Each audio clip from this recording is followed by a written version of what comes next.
The Tilehurst End Podcast. By Reading fans, for Reading fans.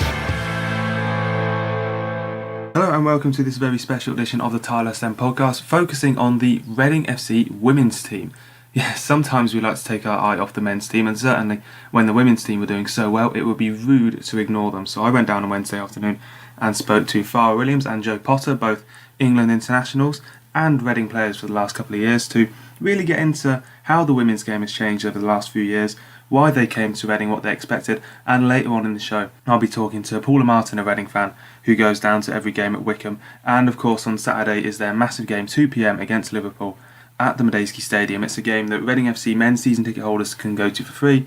Anyone else turn up on the day and go and watch the last home game of the season before they go to Everton and wrap up the campaign. It's really been a good campaign. So I started by talking to Jo Potter and just asking her how she sees the differences between the game now and how it was when she joined back in the mid-2000s.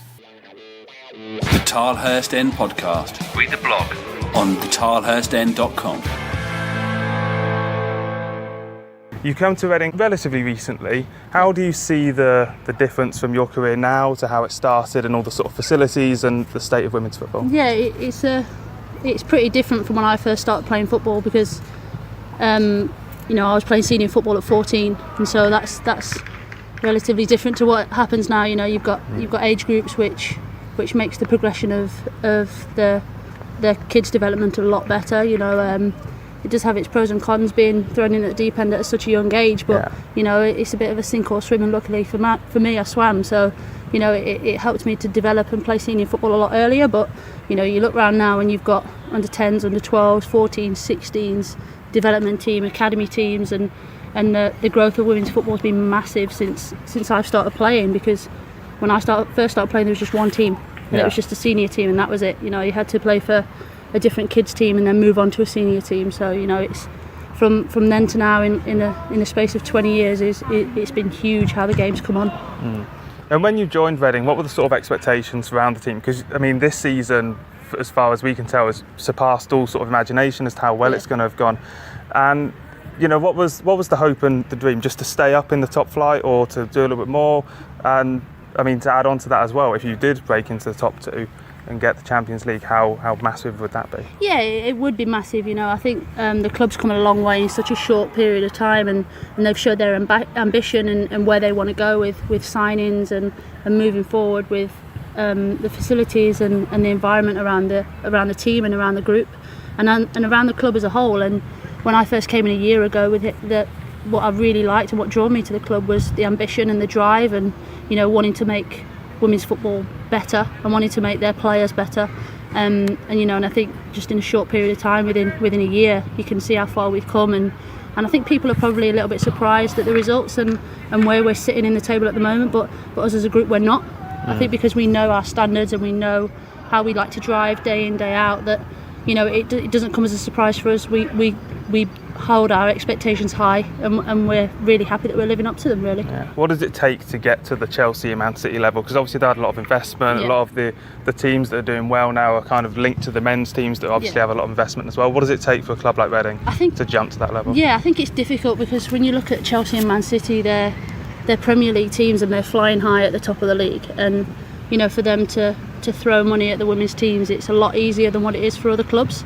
We're very grateful what we do get from the men's team, and as I say, we're fairly new to this level. I think Chelsea and Man City have been doing it for quite some time now, and Man City were new to it 6 years ago, and look how long it's took them to get to where they are, and look where we are in 2 years. So I think if you look at the incline that we're going at, that the investment helps massively. Being able to attract big players and pay them the money that that they've been on in other countries definitely helps. But we know that we can't quite meet the budget of the other team. So what we do is we work even harder off the pitch and on the pitch. So on the training pitch, we're working hard day in, day out, and you see the amount of work that the staff are putting in all hours of the day. And it's like the day never really ends, and it just goes to show that hard work does pay off when you don't really have things handed to you in budget wise. Absolutely. And in terms of comparing the sort of English women's games to the European women's game, what can fans sort of see as the difference? What do you see as the difference between teams on the continent and teams back home? What's in terms of style, sort of recruitment, that sort of stuff? Yeah, I think you see how well Chelsea and Man City have done in Champions League this year. They've both got to the semi-final stage, so it just goes to show the gap is closing with English football and the rest of the European teams. But I think in England it's a bit of an all-round game. I think you can expect everything. It does take the foreign players a season or two to come in and kind of get to grips with the speed and the pace and probably the physicality of the league, which has always been there. But now we're getting to a stage where we're much better technically on the ball. Players now are most teams are full time, so we have a lot more contact time on the pitch with the ball at our feet. So it's only going to improve, and you can definitely see that on the European stage. Yeah, talking about the England women's team as well, you've got the World Cup qualifiers. There's one against Russia, I think it is, in the summer. How do you see the current qualification for that going? Because the England women haven't conceded a goal yet, but they've dropped points against Wales and play Wales again later in summer. How do you see that going? Yeah, I only see us getting a win, and I only see us qualifying. We're not second in the world for no reason, and there's been times in big competitions and in big games where pressure has been put on our heads, and we've came up on top. So I think when it actually matters and when push comes to shove, we come out winning. So it'll be a difficult trip to Russia, but I fully expect us to come back with 3 points. Absolutely, and there's a couple more questions for me then. So what, in looking at the women's game in general, how much it's sort of grown, I think it being on the BBC has had a big impact on that as well in the last few years. What do you think is the next step then? What's the next thing that needs to sort of elevate women's football again? Yeah, I think when there's only ad hoc games that happen on BBC and on BT Sport, I think for us to go to the next level there needs to be a wider coverage. I think games that are probably televised week in, week out, as opposed to just one-offs and one game every month or one game every other week. And it's definitely increased. I think it's increased nearly 100% over the last couple of years to how many games are actually played on TV now. But I think the backing that women's teams are getting now from their male counterparts is brilliant. You see Man United coming in and bringing a women's team in now, and I think they actually said at one point that they wouldn't have one because it didn't make sense from a business perspective, and now you can see that's changing. And for a big massive club like Man United to change their mind, we must be doing something right and going in the right direction. Yeah, I wonder in terms of, because there's a lot of talk at the moment about the men's game and how a lot of men obviously earn a lot of money when they're young and then they finish playing football and they kind of are stranded in a sense. With women's game, it's being more full-time now, but with it being part-time for a lot of it as well, how does that differ for the women's game? How does the sort of post-career sort of sense change? Yeah, I think it puts you in a good stead. Well, it's definitely put me in a good stead because I had to work full-time as well as playing. So I've already had to taste the life of working and earning a living and working not just 9 to 5 but early mornings, late evenings. What was that in, sorry? I worked for the FA for 8 years, coaching football, and I've done a range of different things. I've worked in a bar, I've done different things, anything that I could that that helped me earn money so I could go and play football. But I think having to balance up your lifestyle and your social and your football and your professional life is difficult, and I think if you can do that whilst playing football, it's only going to put you in a good stead after, because it's not going to come as such of a shock to the system, whereas I think a lot of our male counterparts come out of football and don't really know what to do with themselves, and if they're not interested in coaching or not interested in managing, then they're a bit stranded and don't know what to do, and it's really sad to see. I think this is where a lot of the mental health issues come in, but as long as the young guys now and the young girls now, because a lot of the ones coming through, they've only ever been professional. So the ones that are coming through now, as long as they've got the right people leading them and the help along the way, I think they'll be just fine. Yeah. And last thing for me then is, what is one thing that Reading fans don't know about you? One sort of extra little fact that may have escaped the media's attention so far, or something just to say about yourself? They may not know that I have actually played in a semi-final of a Champions League a few years ago. Yeah, with Birmingham, we got to the semi-final stage. I don't think it's spoken about too much because it wasn't a Man City or a Chelsea or an Arsenal, but a few seasons ago we actually went on a really good run and got knocked out the second leg of the semi-final stage. So who was that against? It was against Terraces, Swedish team. The Scandinavian teams are decent, aren't they? They were. They had Marc playing for them. They had Buket, they had Sega, so they had some real established internationals, and it was only the second leg away that that we'd actually got beat. We was 0-0 at home, so it's just unfortunate we went out there to try and win it, and their experience shone at the end of the day. Excellent, thank you very much. No problem. Thanks very much to Joe then for talking to us, and we'll move on now as I talk to Fara Williams, the most capped England player in football of all time period. And I must point out that this interview took place next to a football match, so you may kind of wonder why there's a bit of more atmosphere than you might have expected. So welcome to the Tilehurst End. Thank you for popping by, and you've just done your training there, so it's all systems go ahead of the Liverpool game. What's the hope for the end of the season then? Where's the place in the table that you want to be? Yeah, we want to finish as high as we can. I think we're sitting nicely in third at the minute. I mean, we can only control the next 2 games that we have against Liverpool and Birmingham, and if we win those, we put ourselves in a good position to finish there if other results go our way. So our focus is to get 3 points on Saturday against Liverpool, and then the following week against Birmingham.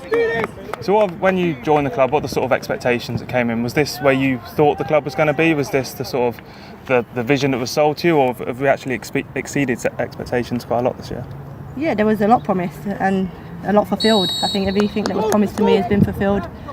When I come and spoke to Kel and Phil, they spoke to me about improving me as a player, and at the time in the back of my head I've always wanted to improve, and I know that you never stop learning, but at 34 I was thinking how much more can I learn, and I've probably learned more about myself as a player, and I've probably learned more technically as a player this year than I have in the last 15 years. So they've definitely fulfilled their promise, and I'd advise any young player or older player that wants to improve as a player, not just thinking about money, if they want to get better, this is the club to be at. I think we've proved that in the way in which we play and the time and effort that the staff we have here put into each individual player. So what is it that the extra sort of ingredient you're saying sort of off the pitch compared to your sort of Man Cities and Chelseas? What is it that the club need to do to sort of get up to that level? I think we're there. I think with the players that we've got here now, I think with the results that we've had, the performances we've had against top teams, I think players are starting to take note of us, and teams are starting to take note and look at us. And I've heard a few big players that talk about I'd love to be at a Reading team. So it's not we're not going under the radar. We're exposing ourselves and we're doing the right things. And as I say, this is a club where it's not just about money, it's about if you want to play, if you want to get better, and if you want to start to win things. This is a team that is going places in that area in the women's game, and it's a fantastic club to be at with fantastic people and people that want to work to improve you. So looking back when you started your career to now, and obviously you're sort of working full time at the moment, hopefully moving into the Bearer training ground when that's done, what's the sort of main differences you see compared to when you started the game? Obviously it's more part time, perhaps people having to play with the men's young teams to get into the game. What's the sort of differences you feel have come out? Just day to day, being able to live a professional lifestyle, understanding what you can and can't do away from the pitch. I think before, when we had to work and train, we wanted a social life, there was too much to juggle. I think now, being a professional, what you have to do to keep yourself in tip-top condition at whatever age you're at. I think even the youngsters, they can't get away with still wanting to be social with their mates. I think you've got to take it serious. I think the training facilities that we now have, I think all the resources around that, strength conditioning, sports science, analysis, tactical, technical coaches. So I think, having all that now compared to what you had 10, 15 years ago when I started, it's changed dramatically. Yeah, and in terms of, I suppose, in comparison to the men's game, because it's obviously now full-time but kind of used to be part-time, so looking to your sort of post-playing career, how is that different to the men's game and everything like that? Do you think that it's perhaps giving you a better chance to look towards your post-career, or is that something that sort of has not been drilled into you as much? Not really. No, I mean, I hate comparing men and women's football. I really do. I mean, skill level and tactical and technical, those type of things, it's the same, isn't it? The game's the same. But when it comes to money and career, before, like after, and etc., I think it's totally different where they're at and where we're at. We're always going to have to think of what we're going to do next, and we're never going to be in a position, I don't believe, where we can retire comfortably without thinking about what next. I would encourage young players coming through that they stay in education for as long as they can, if they can mix the both, which now at Reading you can do 16 to 19, you can do your college and you can do your football, which I'd highly recommend for all the clubs moving forward and all the young players to take that opportunity up. And then you do have to make sure that you've got a career behind you for when you finish. We're definitely not in a position to not be thinking about that. But there are resources to help us with our future moves. So I think that's important that we get that support as well. Yeah, and for the people listening to this, how would you describe, if, maybe not this year, but for next year, if Reading can get into the sort of Champions League, what's the sort of style differences between the sort of teams on the continent and domestic women's teams? How do you see the sort of differences and similarities in that? There's a few differences. When you look at the other team, you look at the likes of Lyon, they're a team made up, a full squad of starting international players. I think so. They're and the same with Wolfsburg. I look at them, the two teams that are going to be in the Champions League final. Here in England, we're trying to attract English players, but it's difficult. We don't get that many games, not that many competitive games, and full internationals don't want to be sitting on a bench. So it's really hard. You can probably end up with a team of internationals that starting 11, but you ain't going to get subs at international level that want to sit around unless they're on a salary where they're not really motivated by playing and they're more motivated by money. I don't think we're going to get that here. It's difficult. I think if you look at the likes of Chelsea and Man City, they've struggled to have a squad big enough to go and compete in the latter stages of the Champions League. But I think that, I'd love for us here to achieve that. I think that we're more than capable of that. I think this year proves how far we've come. I think if we get it right against the lesser teams, because I think against the top teams, we raise our game and we perform very well. I think against the lesser team, we drop our standards a little bit and let points slip away. I think if we didn't allow for that to happen this year, there's no reason why we couldn't have been in Champions League spot this year. So, and we're players that every player wants to play Champions League. So, and we're a club that, as I say, are so tactically and technically set up so well that I think we can compete with those big teams. I think that we'd give a good account of ourselves in the Champions League, and I wouldn't say that if we was to have got Champions League this year, we wouldn't be able to compete next, because I do believe we've got a squad, even the squad we have now, that's capable of competing. Yeah, I suppose you kind of alluded to it there, but I was going to ask you, what do you think women's football in the UK in particular needs next to kind of make that next jump? I suppose one thing that kind of jumped to my head then was perhaps expanding the league and having a full 20-team division for more games effectively. I think expanding it ain't going to help, but I mean, as I say, I think that we're a team that are going places, want to play in the Champions League, and that's where we'll get our exposure. And I think next year, we didn't have a good cup run in the FA Cup, and I think, I'm more than confident that we'll do that next year. Yeah, I suppose to end on then, what's for people listening to this who perhaps don't know the Reading women's team so well, what is the one thing that they probably don't know about you as a person? Me as a person? I'm funny. So funny, aren't I? What don't they know about me as a person? I don't know. What is there to know about me? It's probably all out there anyway. There's not much to know about me. I'm old now, I'm 34. Enjoy my football here. Want to play for as long as I can now. I'm starting to enjoy it again. That's it. Nothing else to know. And still hoping for the... outside of football, quite funny in football. And hopefully win a trophy here before I retire. And then, of course, the England qualification for the World Cup continues in the summer. And that's all, I suppose, going to plan to a large extent. Yeah, I think it's a group that, regardless of who's in charge of us, we should come out of that group quite comfortably. So, yeah, it's nice that Phil's come in and we're continuing with winning our qualifying games. I think she believes opening his eyes up to women's football and what getting to that next level and competing at the top really feels like. I think playing the top 3 nations in France, Germany and America, was an eye-opener for Phil and the team in where we're at and where we need to get at if we want to go and win this World Cup next year. Excellent, thank you very much. Thank you. Get social with the boys Find them on Twitter at the Tilehurst End. and facebook.com/the Tilehurst End. So thanks again to Fara for taking the time out just after training then. So perhaps if she sounds a little bit tired, that was why she'd been working hard before the Liverpool game. I'll also make a quick note to say that a bit of wind interference kind of curtailed her answer during the bit about potential league expansion. So if that sounded a bit weird, my apologies for that. And we'll move on into the final part of the show where I spoke to Paula Martin, who has been involved in Star and all the sort of Club 1871 stuff around the men's team, and goes to a lot of the women's games and helps out with the programmes and stuff. So just to get a fan perspective, I started by asking her what it's like and why she goes to Reading women's games. So if you could describe to me how you decided to go with the Reading FC women's team. Is it a case that you went for a team just because it was Reading FC? Have you always sort of watched women's football? How did you sort of decide that you were going to start going to those games? I'm not really sure. I started several seasons ago when the Reading women were playing at Farnborough, and there was something, and I'm not sure where it was, asking for volunteers to help. So I went along and helped out, just selling photos and, really good old-fashioned stuff like that. And it's just carried on from there. And I now generally sell programs. So if you come to a women's game, you'll see me there selling the programs. Oh, very nice. So what sort of stuff goes into the programme then for a women's game? Is it, the usual sort of stuff, programme notes from the manager and everything, or is there sort of a little different sort of stuff that goes in? It's very much the same sort of stuff, I suppose. In fact, like most of the women's game, it's probably a little bit more of a throwback to a previous era in that there is, in fact, things like sponsorship of players and that sort of thing. So you get the pictures of all the players and who sponsors them, and you get match reports and the tables. And one of the other guys that helps us out, sometimes volunteering, writes the profile of the opposition.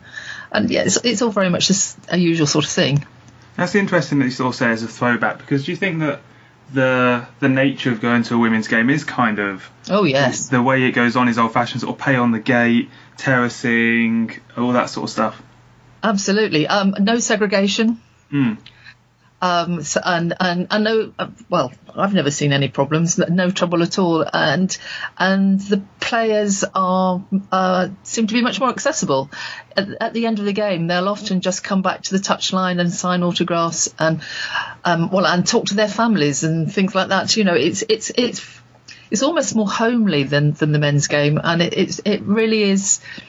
You feel more of a part of the family there. Sometimes I feel with the men's game, you feel you've lost touch a bit, but it's still there with the women's game. Yeah, it's kind of remarkable. Sometimes when I've been in the Madejski Hotel after a Reading game, and I think Simon Cox was near me and my mate once, and he was like, "Oh, there's Simon Cox," and I was like, "Yeah, it's, he's only a normal person sort of thing." And I suppose with the women's game, you are much more sort of interlinked in a sense.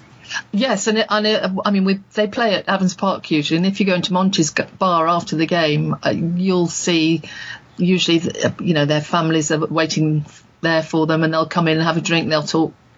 The regular supporters they know well, and it's just a very much more connected.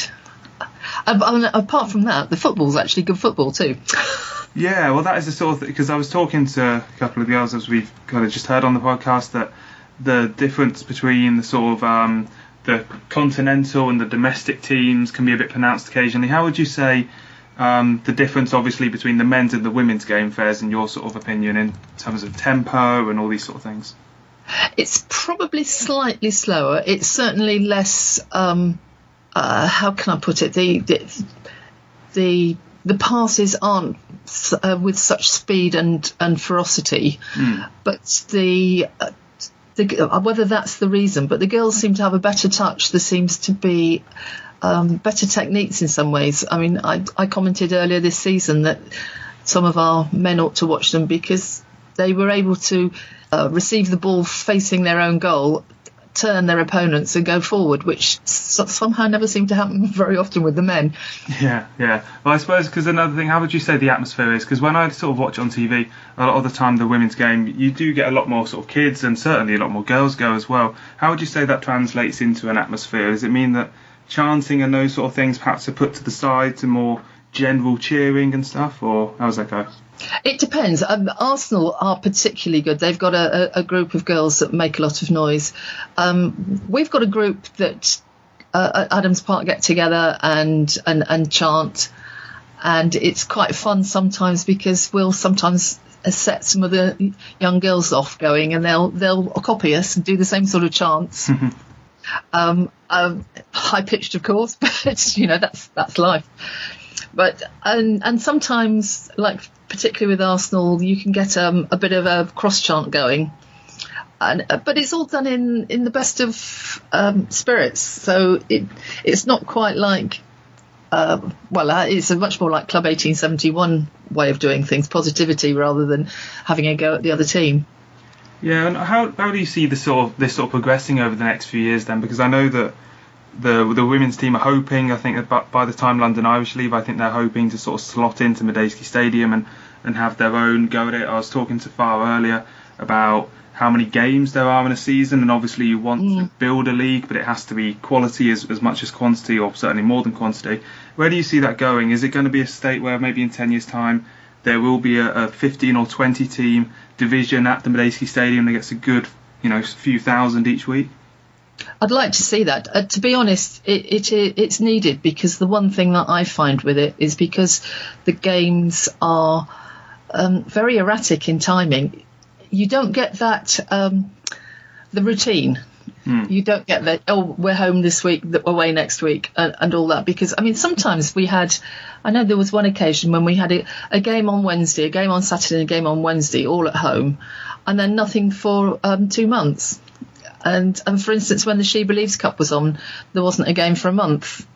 And it makes it very, very difficult to actually get into the rhythm of going to the games. Yeah, and there's obviously the weekend game against Liverpool, the final home game of the season, and then they go to Everton afterwards to round off the season. If for any fans who are going to go along to that for the first time, what sort of players do you think they should be looking out for? What sort of system Reading play and that sort of stuff? Well, we've recently got several good international players, as you said. There's Fara and Joe Potter and Jade Moore have joined us, but then you've got people like Kirsty Pearce, who's been our captain for several years. We've got an England squad keeper in Mary Earps, and the midfield we've got Remy Allen and Rachel Furness controlling it there, and then you've got people like Lauren Bruton and Kirsty Lynette playing up front. So there's actually a really nice balance to it. And I really enjoy going to the games. Whether it's because it doesn't mean quite so much to me as the men's game does, I don't know. Whether you're a little bit more relaxed about things, whereas the men's game, it can get rather tense at times, can't it? Yeah, a bit more c'est la vie, I suppose, in terms of approach. I think it's just going to be a bit beyond them this year in terms of the Champions League. But my last question is, would you be up for a European tour with the women's team? Do you think that would still be such a great expedition for the club? Oh, it would be amazing if we could get to the top two. But we've done very well this year against the top teams. We did beat Man City, which doesn't happen very often, and then we got 2 draws against Chelsea, which says an awful lot. I think it's still a bit of a stretch because those are such established teams and well funded that I don't think we're likely to topple of either of them. But I'd love to see it happen. Yes. Excellent. Well, thank you for coming on tonight. I know you've got a Club 1871 meeting to get to, so the future of Reading Football Club needs to go and be sorted out. So I'll let you get off to that then.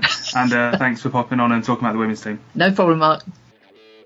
The Tilehurst End Podcast. By Reading fans, for Reading fans.